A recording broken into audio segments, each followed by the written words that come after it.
Welcome to the Miami Eldercare channel, brought to you by David F. Anderson, PA, Attorneys at Law.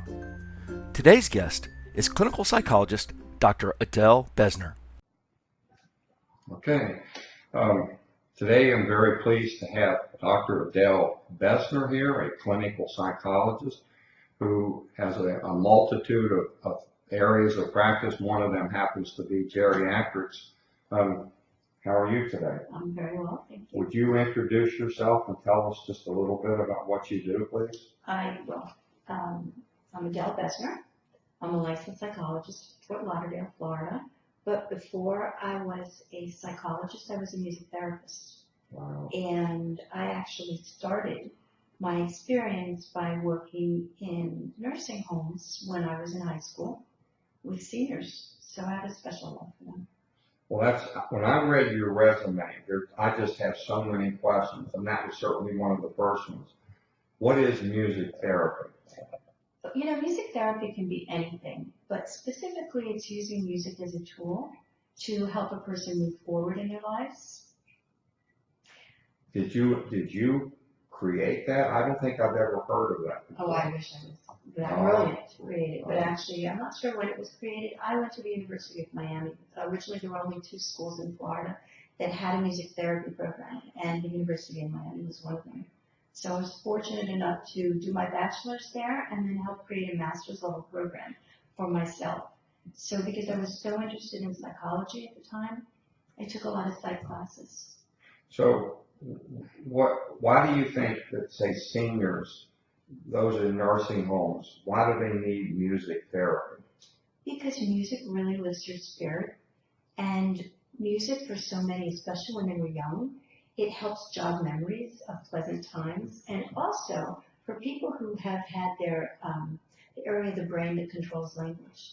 They can't speak, but they can sing because it comes from 2 different parts of the brain. So it really helps in their rehab. And if you look at someone like Gabby Gifford, when she had all the brain damage and she was learning how to speak again, they used music therapy to help her. It's fascinating. Yeah. My mother had a stroke, and she lived for 13 years, was unable to speak, from at the language center of the brain. She always loved music, and the old Judy Garland and Nat King Cole and Frank Sinatra and the old. When she'd hear certain songs, you could see her. She was hearing it and relating, and was very happy. It was a nice thing, nice impact on her. It's very soothing. It can help people go to sleep, especially the seniors. But the memories that it brings back and the happy times. I went over at a nursing home. The family asked me to come over, and their loved one had pretty advanced Alzheimer's, so he wasn't really able to communicate, not efficiently. But then they showed me a video of him. They had a talent night, somebody playing the piano. He's up there singing and dancing. I mean, it was almost like a different person. I've seen bits and pieces. You're the first professional that I've ever met that does that. That's an amazing area. There's so much opportunity, I think, out there for the seniors, the elders, or anybody. I guess anybody with any brain injury. Well, and that's an excellent point, because you don't have to be able to sing. You don't have to be able to, know the words, say the words. You can move your body. Even if you can't walk, you can move in your wheelchair. It's funny. I went to a networking event, and you're making me think of these. I hadn't thought of it this way. But they're sitting around having drinks, and they're talking. And then they had a karaoke night. I'm looking at different people like, wow, did you come out of your shell?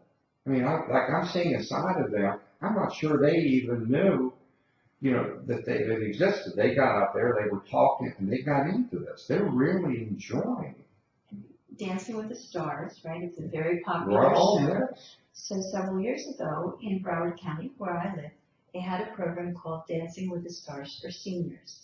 And research shows that people who stay active, seniors, and whatever a senior is, because, it's a broad definition of what a senior person is.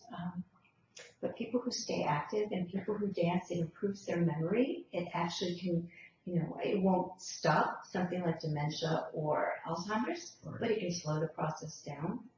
And they stay happier because they stay engaged socially. There are people that they speak with. There are people that they have physical contact.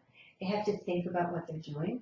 Music brings them to life, and it just brings so much joy. Have you had patients that were depressed or withdrawn, and you were able to bring them out of that? And that's actually one of their homework assignments, is to, Really? yeah, sure, make a CD or a playlist of their favorite songs that make them happy.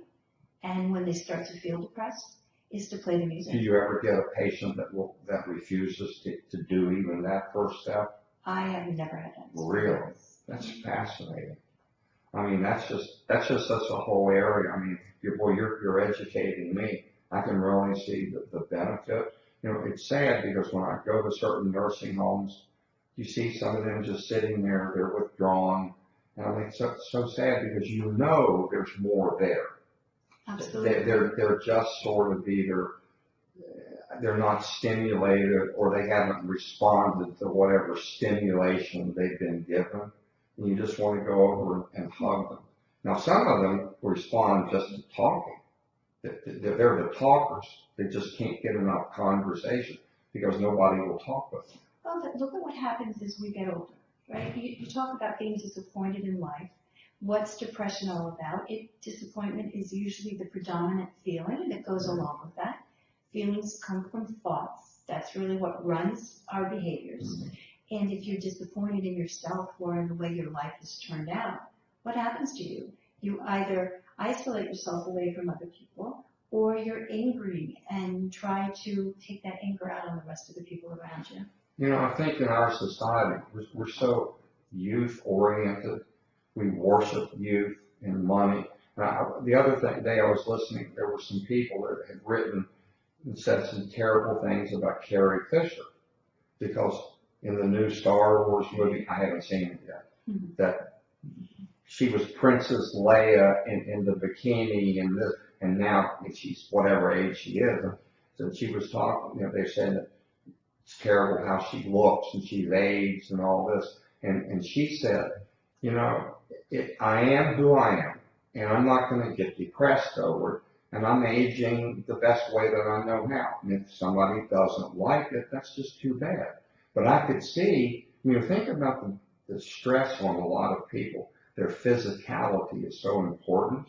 I could see how that could lead some people to be depressed, but it's just the way life is. Well, people do judge others. That's the first thing we see is how someone presents themselves. Yes. So we make, whatever that first impression is. Right. But think about it. Think about someone you've lost that has been younger than they, quote, should have been when they passed away. Yes. They never got an opportunity to get the wrinkles or the saggy skin, wow. and, have their body hurt because, maybe they're arthritic or any of the other things that they're experiencing. But see how important that is, that message that you have alone. When was that ever heard in our society? We don't talk about that. We glamorize. It's all, I'm looking at different people. The other day I was looking at something, Bridget Bardot. She was the sex kitten, famous all over the world. And I see her today. We all age. And I think she doesn't care. She's active in animal rights but a lot of people, hey, listen, there are people who commit suicide because they don't maintain a youthful appearance or whatever. They don't age well. Well, I don't know exactly what that means. I don't age well because there's a great commercial. Did you see the Walgreens commercial with the two older ladies?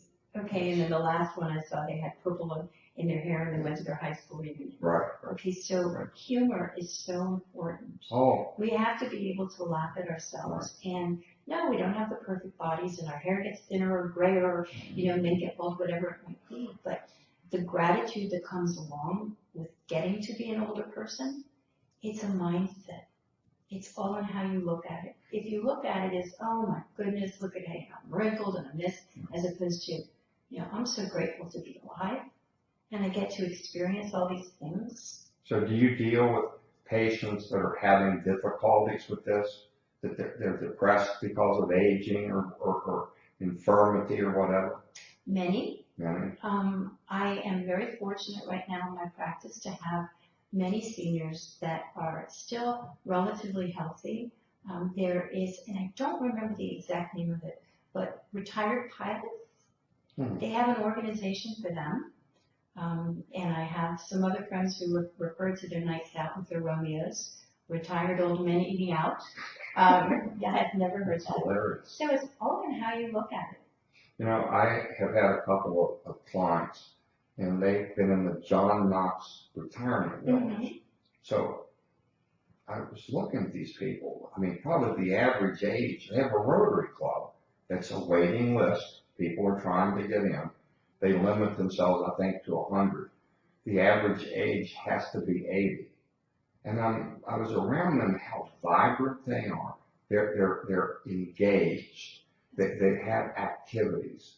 They're a dynamic group of people. And one of them said, we have made the decision that we're going to be just as active and as participatory as we're able to be. I'm like, wow, you guys are my heroes.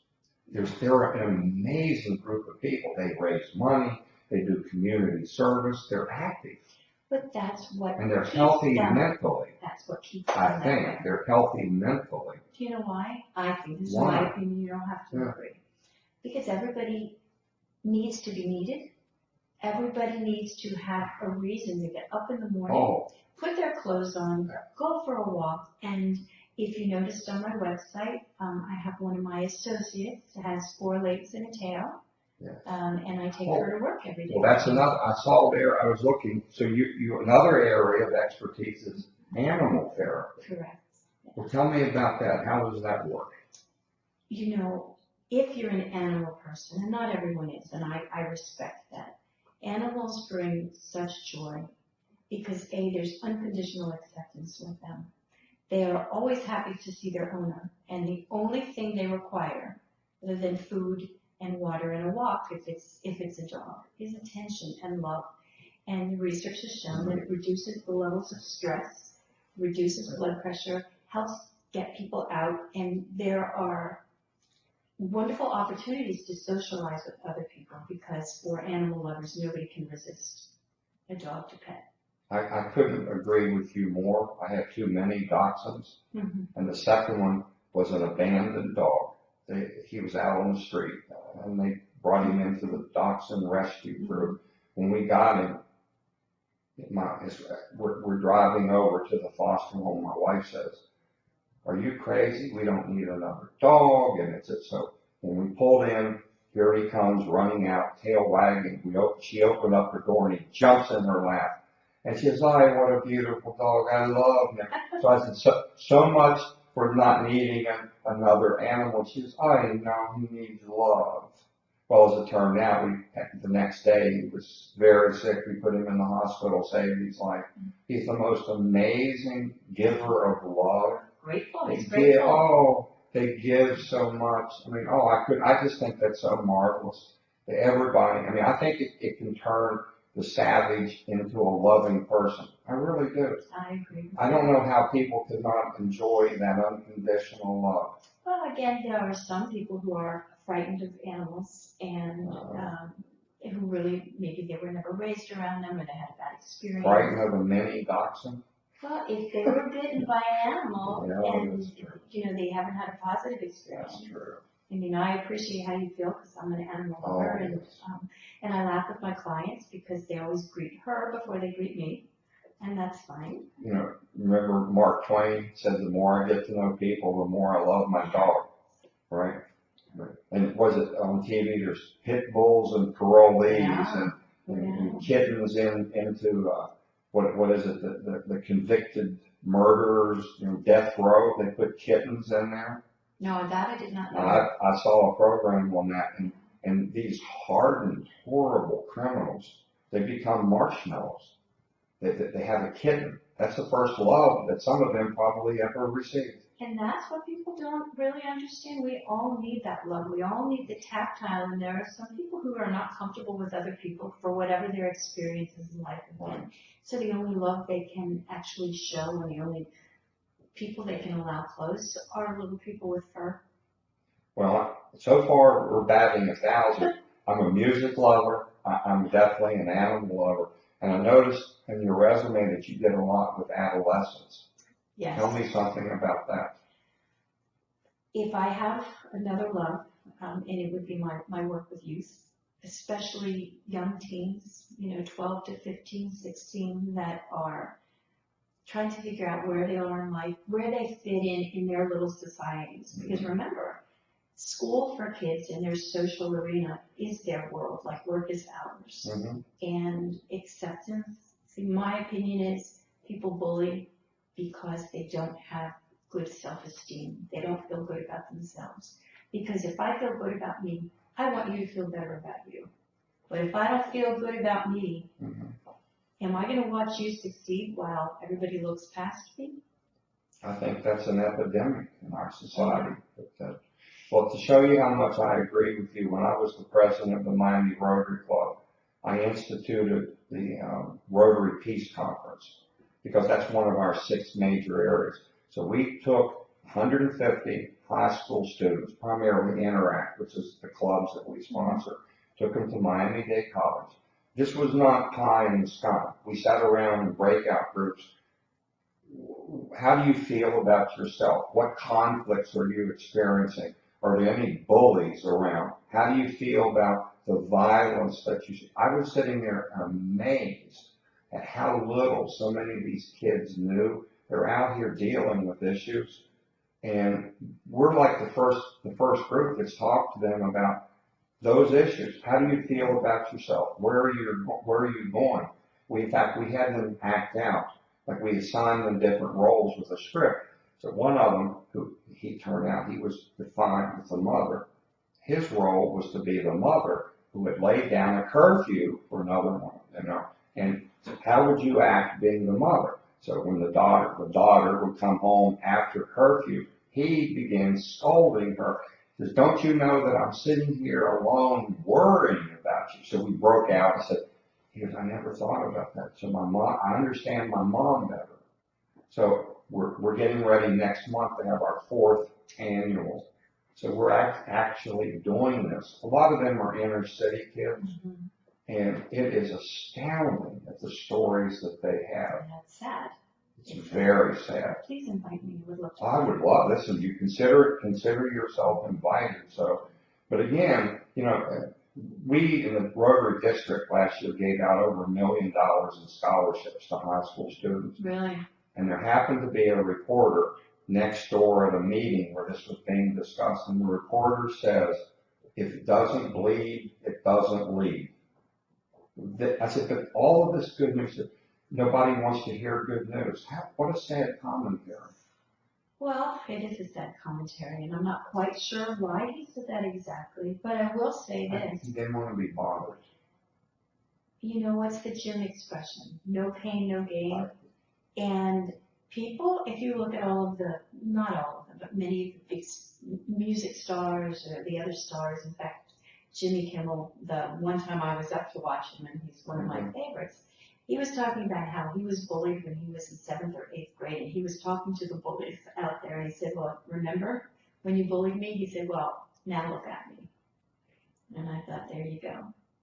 So, and kids are bullied for all sorts of reasons. Look at our kids that are really struggling with gender identity. Right. Kids that are trying to be okay with themselves and be open and out. And they're shamed, they're bullied. It's a terrible thing. So what's the solution? Talking, communication, acceptance. But who's going to do that? I mean, there's only so few of you. Well, I think they're trying to do a lot more of that in the schools, but we also have to do that in the homes with the parents. And, if you look at a program like Modern Family, for example, I don't know if you watch that. Sure. And it turns out that, the writers are brilliant, but the grandparents are sometimes more accepting than the parents and even the kids themselves. And sometimes it's wisdom that helps allow us to be as accepting as we are. I think people give seniors at whatever age group that applies to, they don't always give them the benefit of the doubt. They're too quick to dismiss them, we can't tell them what do they know of it or anything else. but there's a lot of wisdom that comes. And years and years ago, when they lived in our homes, right, we lived with our Absolutely. grandparents and great-parents, and families took care of each other. Young people had the opportunity to gain some of their wisdom because they were people that we respected as opposed to people we dismissed. You know, like in Asia, they respect the elderly. They respect the seniors. You know, they know they're a great repository for wisdom. Mm-hmm. And I think we're much worse off in our society because we have really abandoned a lot of that I think we don't understand why so many of the elderly people. I'm always amazed when I had my elderly clients, what they bring to the table. And I was sitting talking to a guy, and he was an aging podiatrist of all things. So we're talking, and he just threw this in. Well, you know, in D-Day, you were in D-Day? Yeah. Really? Well, you were, I mean, I didn't know why I said this. You were in the first wave? Oh, he says, no, if I'd been in the first wave, I wouldn't be here. They were all killed. I was in the second wave. I'm like, wow. Think about what he went through. And then later on in our conversation, he talks about the Battle of the Bulge. You were in that too? Oh yeah, we were in Bastogne, we did this. Patton rescued us. I mean, I'm like, you have all of these experiences. He goes, I don't want to talk about them. So you almost had to pull this out.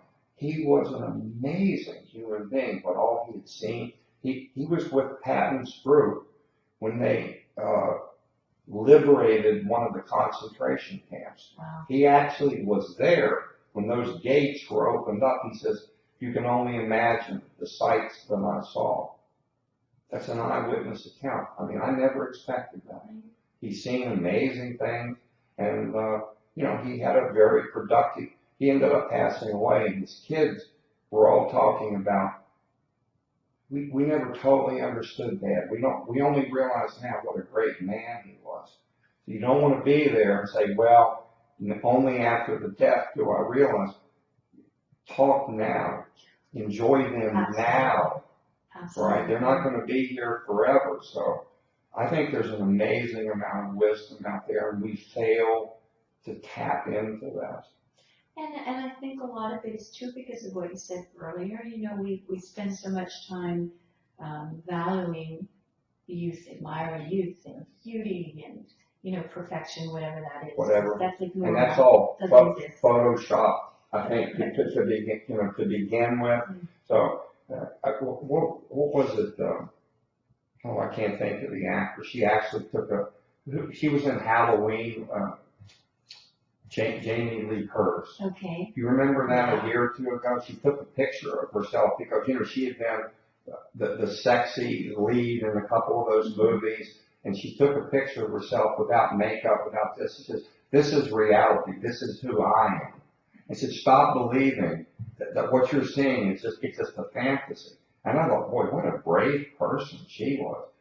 You know, not many. Self-confident person. But she's a very bright. You know, you can just tell this is a real good thinker. I really like her. I've always liked her as an actress.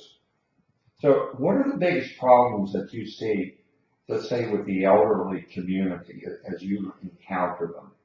I know we're talking about what age group Well, and let's people say- that are actively out and about. Yeah. Loneliness, feeling important, like there is a reason for them to get up and go out, needing something to do, needing to engage with other people. And you know, I get frustrated with adult children because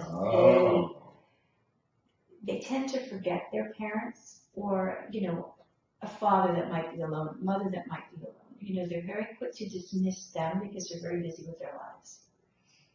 They forget just how important they are in helping to keep their parents not depressed, not feeling isolated. Well, I couldn't agree with you more. I've dealt with any numbers of cases where that parent is ignored, shunned, but then let's say they need a guardianship. So one of the siblings will initiate it, and especially if there's any money involved, then that one who's been ignoring the parent all of a sudden wakes up, gets involved, starts litigation. They're worried about what's happening to mom or dad's money. And yet they may not, I've had cases literally where like this one daughter had not seen her father for 30 years, but became very concerned at the very end. Sad. It is sad, and I'm going to give her the benefit of the doubt and say that maybe she recognized the fact that, life is not eternal, and that the end was coming close, and maybe it was time to forgive past hurts, as opposed to she just wanted to make sure she was included in the will. So I'm going to try to think positively in that respect, because there are many adult children who hold grudges, and they just can't let go of the pain they carry from the past. I think that the problem I see is the legal system has a very difficult time taking these considerations into account. It's sort of a lumbersome system. They don't have that touchy-feely thing that you're talking about. It's very frustrating. You want to just, could we just stop fighting? Could we just talk through this issue? But once they establish, they lawyer up, they're there, the whole dialogue breaks down. Say, I was in a case where the mother and the daughter, the mother and the father they were sitting, and there was one of the daughters, and they were fighting the son and the daughter, and they were just horrifically insulting the daughter. Mm. And I said, listen, people, can I just interrupt? And I said, no, counsel, could you just give me 1 minute? This is family. Do you really want to tear each other to shreds? Could we just try to maybe resolve this? I tried my best, but it had festered to the point, and the attorney wasn't having any part of it because he wanted to keep litigating. That's not a collaborative lawyer. Oh, not at all. Not at all. And it was so ugly. Yeah. And I'm looking like, how, this is this. And I could feel the pain, even though the daughter professed, I don't care, I don't love my parents. I could feel the pain because it wasn't totally true. Right. And I'm like, could we just kind of talk? No. So, but as a lawyer, it's frustrating. I was like, time out, can we bring the psychologist in here and do some counseling for these people? But it doesn't happen. But you are a very enlightened attorney, and understand that I don't have to explain it to you, right? Not every attorney thinks like that. That's, I think, the beauty of collaborative law. Yeah. And, I hope that it continues to grow as opposed to, there's still so many people who don't know about it. So whether it's family law or elder law or anything else. I think, well, one of many things that I learned in the LOM program in elder law at Stetson was that elder law is collaborative. Elder law is supposed to be collegial, meaning that no one person has all of the answers. Mm-hmm. There may very well be cases, the family dynamics are such, I need to call you in. You're the professional. We need to try, hey, listen, let's try to deal with this. And I'll tell them, listen, as an elder law attorney, one of my goals, and I hope you all are in agreement, I want to preserve the family. I don't want to see everybody destroyed.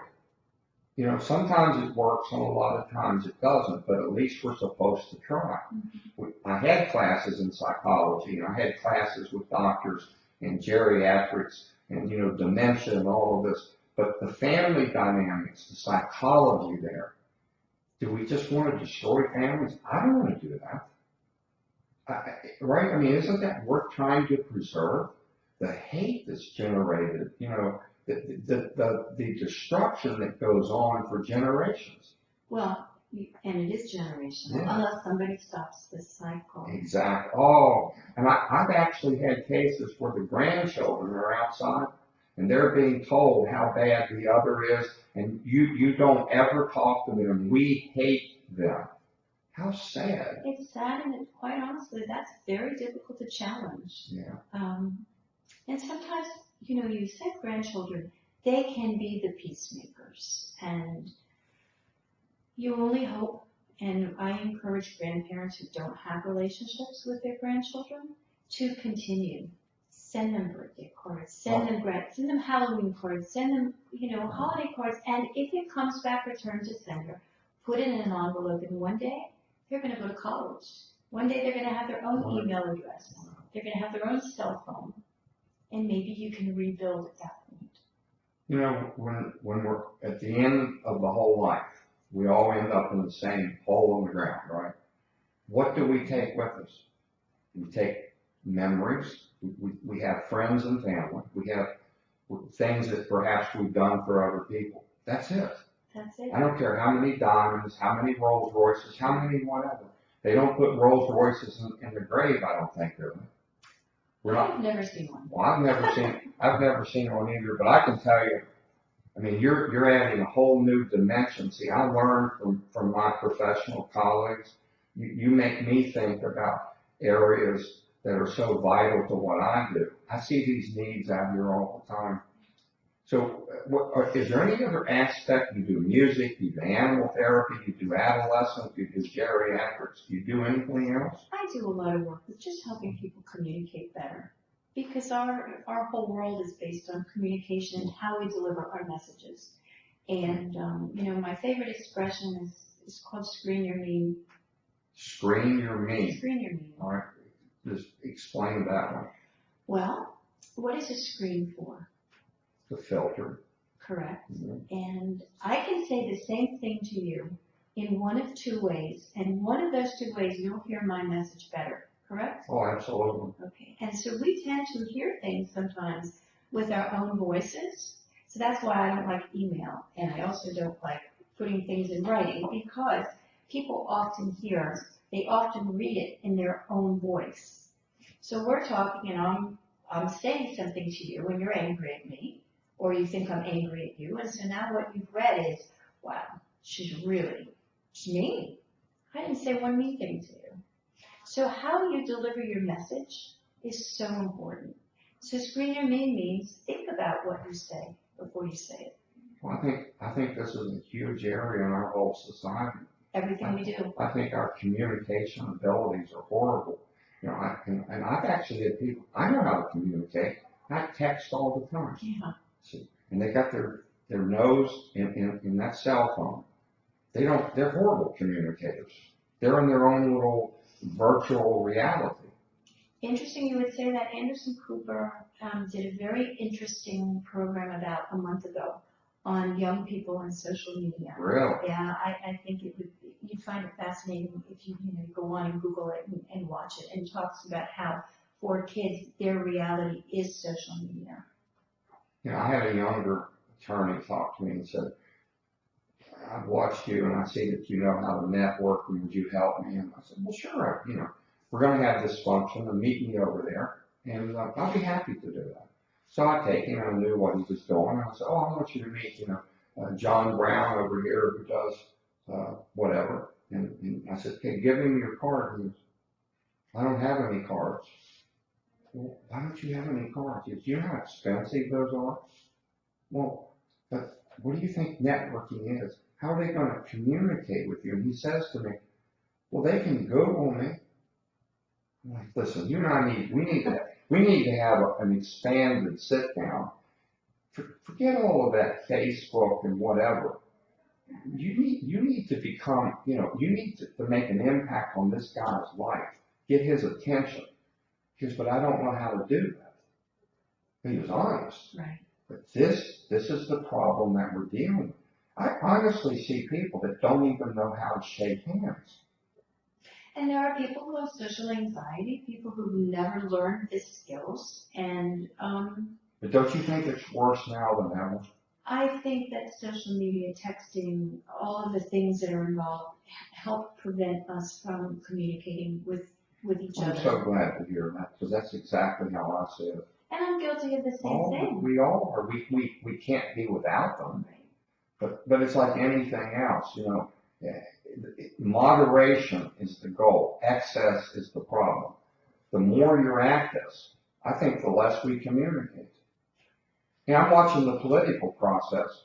They talk over each other, at each other. I mean, I don't know. It's like millions and millions and millions of words, but there's no problem solving.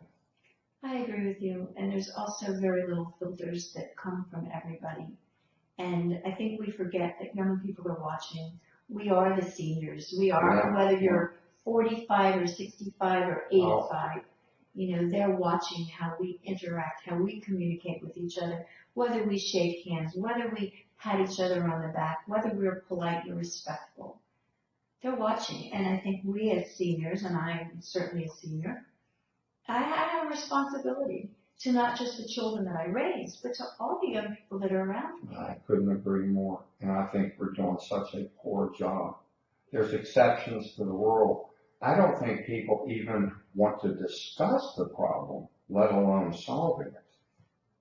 It's, you know, we took some young people through Rotary into a nursing home. Kids didn't know what to do. I said, go over there. Hey, these are human beings. So next thing you know, we served snacks. An hour later, they're having the time of their life because they were so resistant. This was out of their comfort zone, but they don't get that opportunity. So finally, you know, we almost had, you know, we had to drag them out. They didn't want to leave.